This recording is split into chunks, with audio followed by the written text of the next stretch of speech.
Over the course of the past decade, I have encountered some pretty bad movies while doing this show.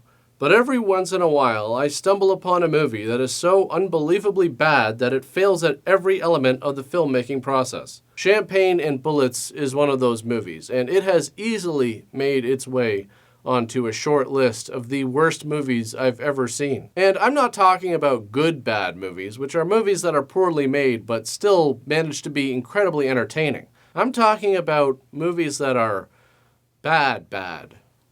Like, we're talking no redeeming qualities. Hey guys, welcome back to the show. And on this episode, I'm going to be talking about a movie that, as I just mentioned, is easily one of the worst movies I've ever seen. There were several times while watching this movie that I had to stop and remind myself why I was doing it in order to come up with a funny video for all of you. And quite honestly, that just barely gave me enough strength to get through it. Okay, so here's the deal with this movie. John DeHart originally made a movie called Champagne and Bullets. Then he re-edited that movie, added some scenes, took out some scenes, and it became Road to Revenge. And then I guess he re-edited Road to Revenge and it became Get Even. I think the version I watched is the original Champagne and Bullets.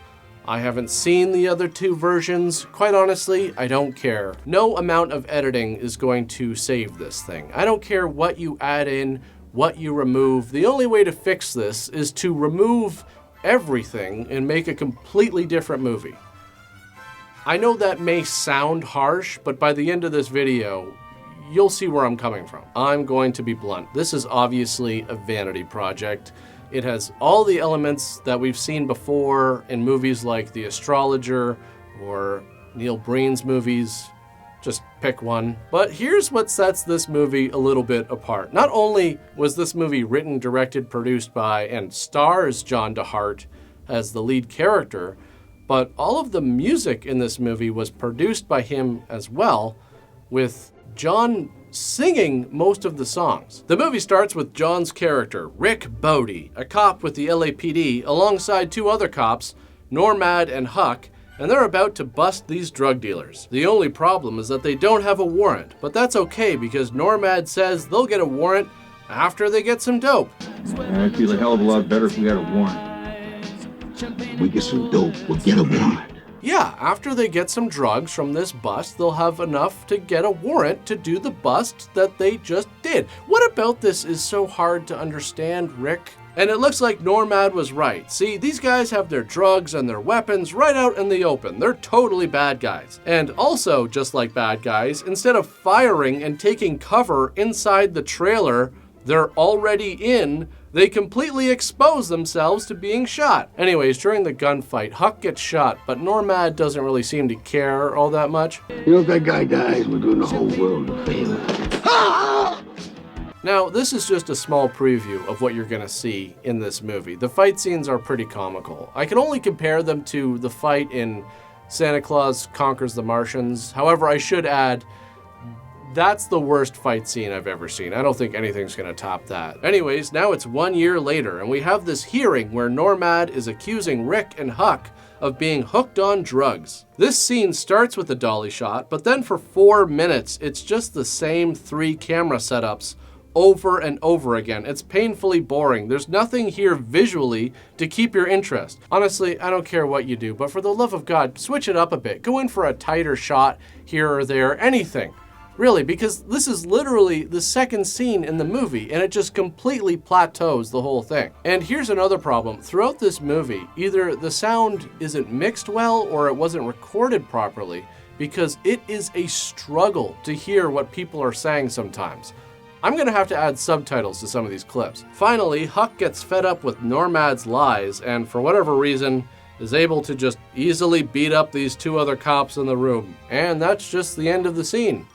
Okay, I'm just going to assume that something is going to come of that because the movie doesn't tell us the result of that hearing. The next scene is Huck and Rick at, I don't know, I guess target practice with crossbows, umbrellas, shotguns, and beer. I have no idea what's really going on here. I guess they got suspended from the police force because Rick is now a chauffeur taking teenagers to a high school prom. Anyways, Rick gets fed up with the teenagers and leaves them stranded on the side of the road while he goes over to see Huck, who is currently ironing his clothes while drinking beer and talking to a Native American mannequin. So Rick shows up in his chauffeur uniform, which is, I guess, a leather jacket, leather pants, leather gloves. He basically hollowed out a cow and put it on. Huck tells Rick to get dressed because it's cowboy night at the bar, which for Rick means putting on a cowboy hat and a brown leather jacket instead of a black one. I'm not saying there's anything wrong with that, by the way. I mean, God, there's nothing better than coming home from work and changing out of your formal leathers into some more casual ones. Anyways, they get there and, oh look, it's Rick's ex-girlfriend. Yup, her. These two people dated. Huck tells Rick that he's going to get him a beer, and then it cuts, and the beer glass just magically appears. This is actually a recurring thing in this movie. Like I quit the force. You quit. Quit, got fired, what's the difference? Wait, so Rick and Huck got fired because another cop said they were doing drugs without any evidence? That was the outcome of the hearing? Oh yeah, you two, you're fired because this guy says that you do bad things. So it must be true. But here's the funny part. Remember how I just said that Huck left to go get Rick a beer? Well, the beer that he's drinking, which magically appeared, suddenly disappears because Huck returns with that beer that he said he was going to get Rick in the first place. Anyways, everybody starts begging Rick to go up and sing, and it was at this point watching the movie that I got that sinking feeling. I've encountered this feeling several times doing this show. I knew it was coming. As soon as they're like, come on, Rick, come on, sing. And he's like, all right. I was just sitting there like, oh, God. Like, here we go. He's gonna sing. He's gonna sing now, and it's gonna be an entire song, and it's not going to be good. When my eyes catch you and my heart begins to sing, oh pretty baby, man can you swing. I'll be honest, at this point in the movie, I was seriously questioning whether or not I was going to be able to tough it out and finish this thing. I mean, we're 13 minutes into the movie, and so far we've had a few crappy scenes, and now you throw this at me. I swell up as you take me for a ride. Come on, pretty baby, let's do the shimmy slide. So we're supposed to believe that Rick has quite the little reputation as a singer, at least amongst his friends and the people in this bar. I mean, everybody's like, yeah, Rick, go Rick, and he just walks up on stage. The band just starts right up. This is his song. So then why does he look like a deer in headlights? A beat starts moving as they push me from my chair. A finger started snapping, wanna run through your hair. You know what he looks like? He looks like somebody who got dragged out to a karaoke night. They've never done karaoke before, and they don't really know the song. Oh, you're on fire when I grab you by the hand. Your waist is moving with the rhythm of the band. Look, I'm sure John is a really nice guy in real life. I don't know him, no offense to him personally, but this is a Neil Breen level vanity project. Like, this is Breen tier. Now, the idea that these two characters dated isn't as unbelievable as what we've seen in Neil's movies, but there's just no reason to believe that this character is pulling chicks like this. Like, this is a model. I'm not making that up. She was a Playboy playmate. So, what is it about him that made her go, I just gotta have him? What would make her so into him? Does he have some kind of amazing personality? Because based on what we've seen so far, he really doesn't have much of a personality at all. I guess it must be his talent. We say jump in, let's go for a ride, and maybe we'll do the shimmy in the slide. Like I said, this lasts the entire length of the song, 3 minutes. And at this point, the movie's pretty much sealed its fate. There's really no going back from this. I was watching an interview where John said that he auditioned 100 women for this role. I'm sorry, I have a real hard time believing that. And that in the end, he was like, well, none of them are right. And then he picked up an issue of Playboy and was like, well, that's her. I think what most likely happened was the ending of that story. He just picked up an issue of Playboy one day and was like, I want to make out and do sex scenes with her. How do I contact her agent? I mean, he might be telling the truth, but just try and picture that. Picture 100 different women replying to the casting call, all of them reading the lines with him, and in the end, he's like, none of them are good enough. Yet at the same time, he looks at himself in the mirror and just says, well, I'm perfect for this role, obviously. So what's next here? Oh, well, the song starts up again, this time without the band, but this time no one's singing. It's just this woman who starts randomly stripping. Yeah, if you're looking for a movie with some real story development, you've come to the wrong place. This goes on for a while, and nothing really happens except the characters laugh at it, and one of the bar patrons gets upset. How disgusting. I can't believe this. I need to report public nudity. Now, you might be wondering, why is this even in the movie? Well, believe it or not, there's a reason for it. I'll get to it in a second. So these guys show up to the bar and start causing trouble. Thank God, maybe this will actually lead to something. And the cops are there in the blink of an eye to take everyone away. You may be wondering how they got there so quick. Well, that's because they were called over earlier by this offended young lady in the scene I mentioned earlier. So there you have it, folks. If you want the cops to come over quickly, get that super short response time, all you have to do is call and say, come over quick, some chick is taking off all her clothes. Yeah, rubbing her breasts in everybody's face. It's a life or death situation. I was almost suffocated, they're so big. Anyways, Rick and Cindy's mom go to the police station to bail out Huck. Then we have a new character, the bail bondsman. And this goes on for a while. Talking and talking and talking. I sure hope this goes somewhere. So I guess the bad guys get released, and then the bail bondsman leaves, and then out comes Huck, and that's it. That's the scene. Well, except for this. Hey, here's a quarter. Buy yourself a personality. Oh my God, that is so rich coming from him. But seriously, there's nothing else to this. There's no point to any of this. This doesn't advance anything. Nothing really happens with the bad guys here, so what the hell? Now, you might be thinking, Mark, why does this bother you so much? Well, it's because I look at it from a production standpoint. You had to find this location, cast multiple people for this scene and only this scene. The crew had to light it, they had to set up the camera, and ultimately, it does nothing. The only reason it's here is to show that, I guess, Huck is getting into trouble. Things are starting to take a bad turn for Huck, which is fine, but why is the scene so long? This is pointless. The majority of this scene is a conversation with a bail bondsman. Speaking of long scenes that really don't have much to contribute, the next scene takes place in a restaurant. And what happens here? Well, it starts off with Rick eating some chips. The waiter comes over, they talk to him, and Rick starts telling him jokes. A very attractive young lady goes to the doctor for a checkup. The doctor says, hey, you got to disrobe. She says, I'm very shy. Can we turn the lights off? He says, okay. He turns the lights off. She takes her clothes off, and she says, doctor, where should I put them? He says, right over here on top of mine. Wow, I guess Rick is a real jack of all trades. Cop, chauffeur, singer, comedian. The movie has really established that this character is not very good at any of these things. I got another one for you, Benny. Another doctor joke. Pick on Dr. Day. Oh my God, no, please. Why do we need to? Just move on with the scene, please. Give me a shred of hope that at some point there's gonna be some kind of a plot. We are 25 minutes into this thing, basically a third of the way through the movie. And so far, all that's really happened is what?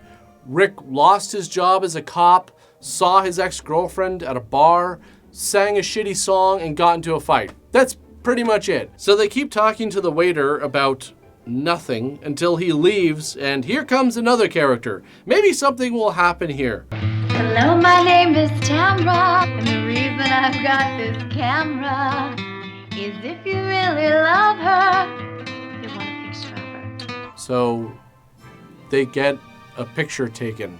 No, I sing every weeknight at Cafe Cargo. You should come by sometime. Sounds good. Maybe we'll give that a try. Yeah, give it a try. Give it a try, Rick. You might as well. It's not like there's anything else going on. Amazing. They spent more time talking to the waiter than they did to each other. But you know what? That's okay, because I'm sure Rick's relationship with the waiter is going to come into play at some point. So it looks like it's the next day, and oh wow, isn't this romantic? I guess they're having a picnic while on a swing. Quite honestly, I'm a little shocked that Rick doesn't start talking to the basket. This is actually my favorite scene in the movie because it's the scene where things should take a turn. Cindy is talking about how lost she felt after she left him the first time, and she started hanging out with a bad crowd. How bad, you ask? Well, here, I'll let you be the judge. I mean, at first it was more like a social group, you know, some drugs, parties. But before I knew it, it became real serious. They sacrificed a human baby.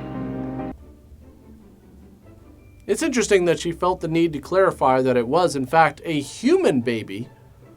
You know, just so that there's no confusion. Yes, it looks like this crowd she got involved with turned out to be a group of devil worshippers who spend their time performing satanic rituals led by who else but Normad. Also, I'm not 100% sure if it is, but doesn't that look like John playing one of the cult members? Now, some of you might be sitting there thinking, this is ridiculous. Something like that would never happen to me. Well, I'm afraid that's exactly how it starts. You start hanging out with a group of people you think are your friends, and you say, well, I don't see what's so bad about them. They're just doing a little bit of smoking. They're just doing a little bit of drinking. They're just doing a little bit of drugs. And then before you know it, bam! It's baby killing time. We love you, Satan. And that we honor him, remember? We love you, Satan. Seriously though, how does this happen? How do you let it get to that point? The crowd I got into, they started getting involved in a coven. I just kind of fell into it. How do you fall into that? I mean, were there no red flags beforehand?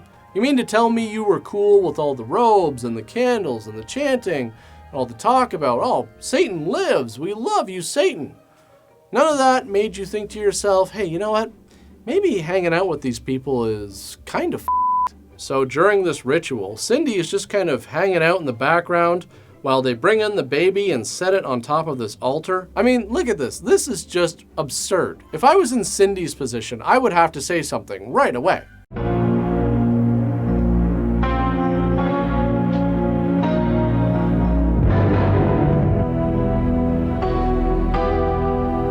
Yeah, hi, sorry, hello? I'm feeling a little uncomfortable here, so you know what? I'm just gonna bring it up. Why does everybody else get a robe with a hood? I don't have one. I mean, don't get me wrong, this is a very nice robe. It's very soft, extremely comfortable. But, I mean, come on, why does everybody else get to look all dark and shadowy and cool? And I mean, I just kind of feel a little left out, so just how does this work? Do I get like a stamp card where after my 10th ritual I get a free hood, or like, what do I got to do here? Also, side note, what are you planning on doing with that baby? Anyways, Cindy finally speaks up, so they tie her to an upside down cross and gag her as Normad stabs the baby. But here's the funny thing. Obviously for this shot, there's not a real baby there, but he doesn't even stab the fake baby. The knife just kind of goes to the side. So I just left Hollywood the next day. I didn't know what to do. Gee, I don't know, get the authorities involved? I mean, you must know some of the names of the people there. These were your friends. Unless, when you said you fell into it, you meant that you literally fell into a random basement where they just so happened to be performing a satanic ritual. I heard through some friends of mine that the coven members are trying to find me, that they want to kill me because I know too much. I told you, everything's gonna be just fine. How have you been anyway? You still trying to be an actor? Well, I audition every once in a while. And I like how this doesn't seem like that big of a deal at all to Rick. He's just like, oh yeah, you know, you'll be fine. Anyways, I've been doing some auditions lately. How is what she just told you not messing you up right now? So Rick starts reciting Shakespeare because this was his monologue that he used for his auditions.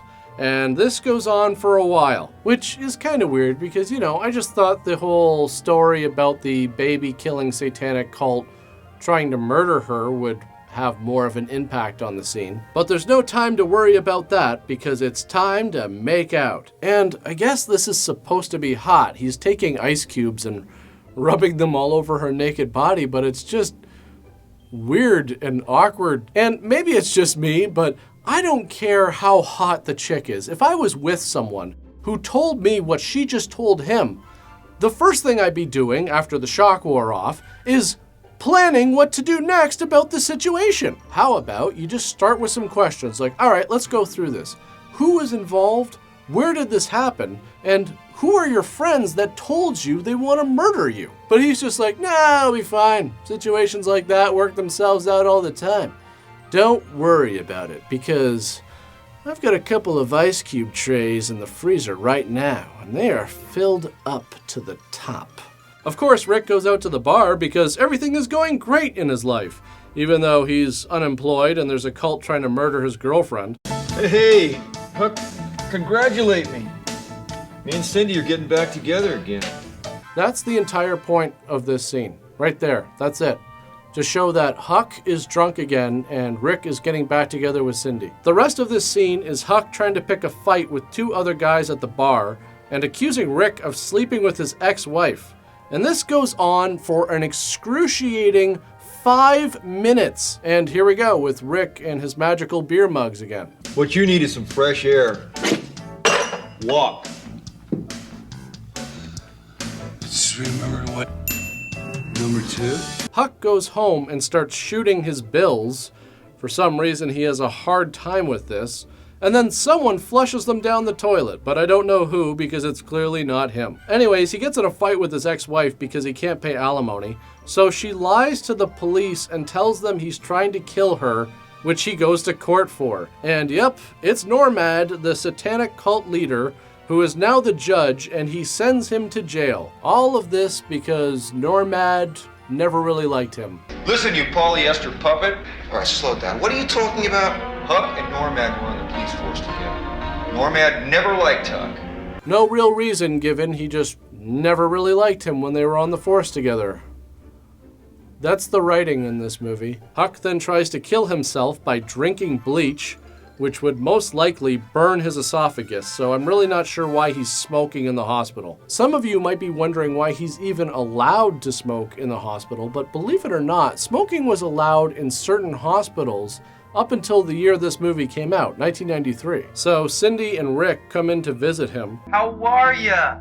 I heard you did that bleach thing. What? You did that bleach thing. Oh yeah, this sounds like a fun conversation. Definitely something you want to bring up to someone who just tried to commit suicide. Hey, I heard you tried the bleach thing. How was it? I mean, obviously it didn't take. Maybe next time you could try the rope thing. Rick and Cindy head up to Santa Barbara to get Cindy's clothes from her parents' house. And this is another hilariously awkward scene. Honestly, I think the biggest risk that John took with this movie is those pants. And I admire him for it. Seriously, not everybody can pull off those pants. And I mean that literally. After wearing those all day in the California sun, pulling those off, there's bound to be some resistance. Like, things are getting stuck. Cindy's dad is really not a fan of Cindy's friends, and he definitely isn't a fan of Rick's bold style. Get off my property. Get thee behind me, Satan. So Cindy's parents throw her clothes out of the house and then start shit-talking Rick. Who are you? Another drug-contaminated devil worshiper from Hollywood? I don't do drugs or worship the devil. This is Rick. He was on the police force for 7 years and now he drives a limousine. This line is just hilarious. He was on the police force for 7 years and he drives a limousine now. So, yeah. Have you even seen a limousine? I mean, well, some of them come in different sizes, but generally they're very big. Anyways, her parents basically tell her to screw off, and this is supposed to be dramatic here, with them taking the clothes and leaving. But the funny thing is, it seems like Rick can't get the car into gear right away, so it just keeps rolling back for a while. It's like, is this the only take you had?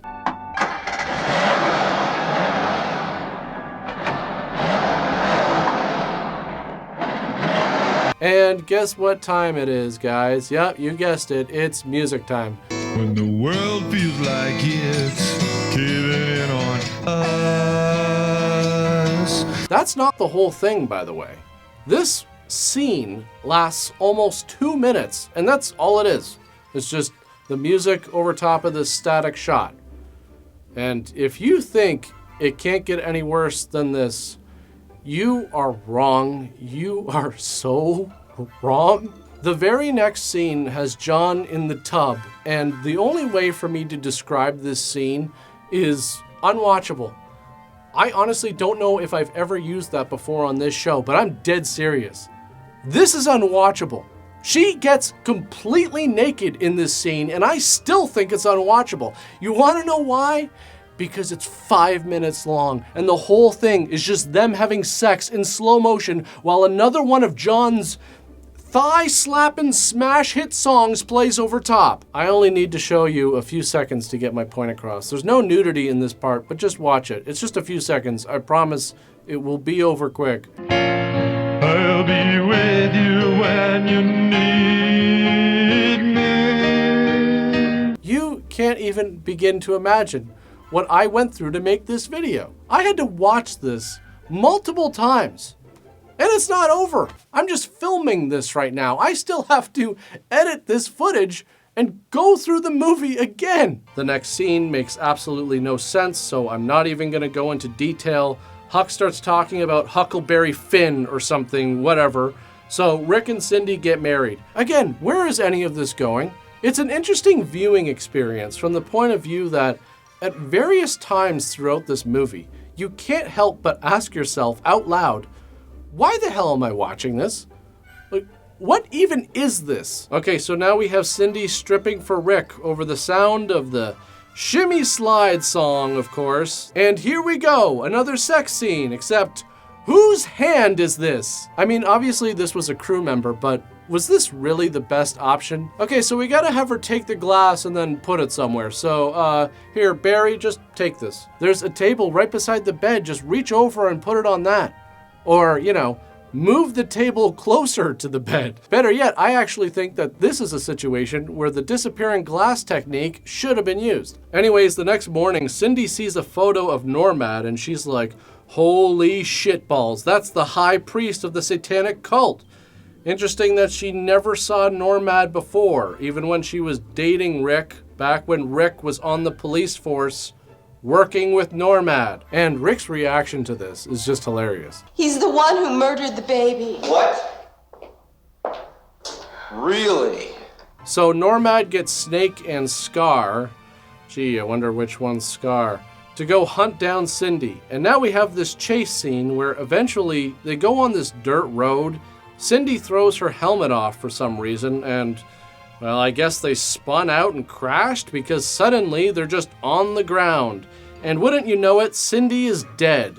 And all because she pushed her helmet off right before the crash. The funeral is really awkward. Cindy's dad says he knew something like this was going to happen. Everybody just kind of walks away, and Huck is like, hey, why don't you come by later? I don't know. So Rick's really serious about getting even. He's on the road to revenge now, as you can clearly see, and Huck comes over. I don't know what's going on with this guy. He's dressed like Huckleberry Finn now. He's talking like Dennis Hopper in Apocalypse Now, and he gives Rick the Native American mannequin. Suddenly, Rick is just, I don't know. I don't know where this is. I guess Rick just goes over to Normad's house, which has some guy on the roof guarding the place, while Normad does a drug deal, which goes hilariously sour.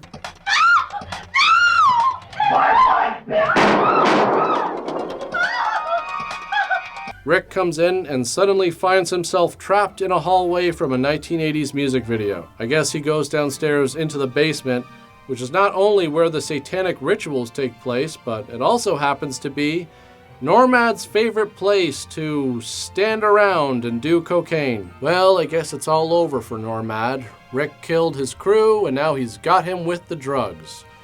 I guess the only way for him to get out of this one is for his two henchmen to just magically appear. Well, Rick, I guess all that boxing and shooting and killing was for nothing, because You're clearly going to die here. I don't see any way out of this. Normad says he's too busy doing drugs to kill Rick himself and tells his henchmen to kill him, so they take him out of the room. Yeah, you wouldn't want to pull the trigger right here and now. You'd end up getting blood all over the room where you perform human sacrifices. It's much better to shoot him outside so the whole neighborhood can hear. Luckily, Huck is there to save the day. So, okay, here we go. Rick's back again, and this time he's pretty sure all the henchmen are dead. And here's another instance where they didn't record dialogue properly and they didn't do ADR, so you can barely hear Normad's line.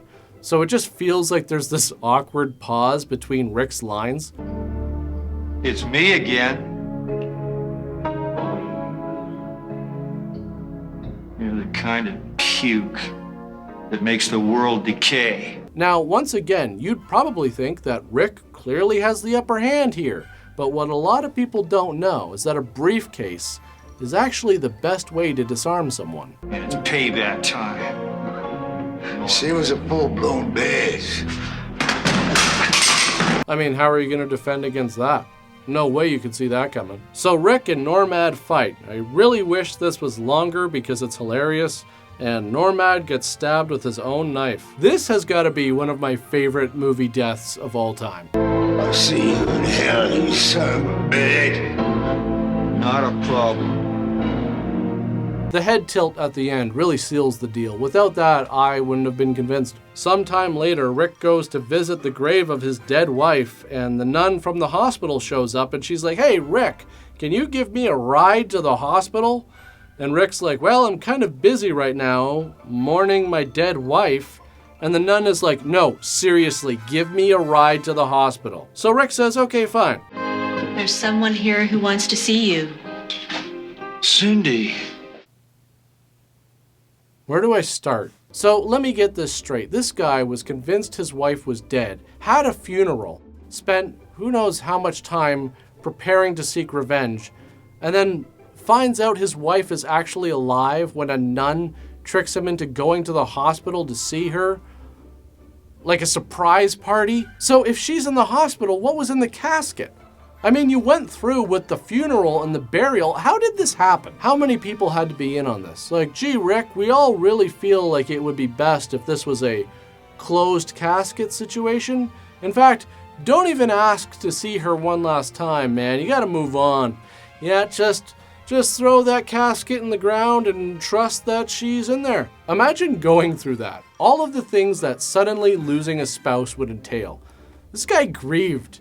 You know, he accepted that she was dead. He probably had a period where he felt guilty because he was the one who crashed the bike. Imagine all of that, and then suddenly one day you walk into a hospital room and a nun is like, "Somebody's here who would like to see you." I just feel like it would be a lot more emotional than this. I'm so happy to see you. All right, I can't believe you're alive. So that's the end of the movie. Seriously, it just fades to black and that's it. Now, according to an interview with John, this movie was self-financed. He said it was based on a true story. I don't know which parts were true. I mean, I'm totally willing to buy that the singing in the bar actually happened. All of the clothing in this movie were part of the actor's own wardrobe, so I gotta give some style points to John there. Now, here's the thing. This wasn't a case of just getting some buddies together and shooting a movie on a handy cam. This was shot on film. There's a full crew here. So even though this is pretty clearly a vanity project, I will always respect the ambition to go out and make a movie. As I said, he wrote, directed, and produced this movie. He produced all the music for it. This is a lot of work. So in that regard, I'll give John all the credit in the world. He wanted to make a movie, so he went out and made it. Good for him. All that being said, this is still one of the worst movies I've ever seen. But that's pretty much it for this one. As usual, thanks for watching, guys, and I'll see you all next time. Hi, sorry, just one last thing. If I was to, say, move to a different city, and I did a ritual with a different cult, still satanic, does that count? Like, can I still get a stamp for that? Because it doesn't say on here. It doesn't specify. I just want to know what the rules are. I really want that hood. Oh, well, it obviously didn't take, you know. Maybe next time you should try the rope thing. Or the pills thing. Or the bullet thing. Or the watching this movie thing. So Cindy's parents throw her clothes out of the house and then start shit-talking Rick. So Cindy's parents throw her clothes out of the house and then start shit-talking Rick. Okay, alright, come on, Mark. After wearing those all day in the California sun, pulling those off, there's bound to be some resistance. Like, things are getting stuck. Just like, you can imagine the smell. Try not to imagine the smell because that alone would lead you to try the bleach thing.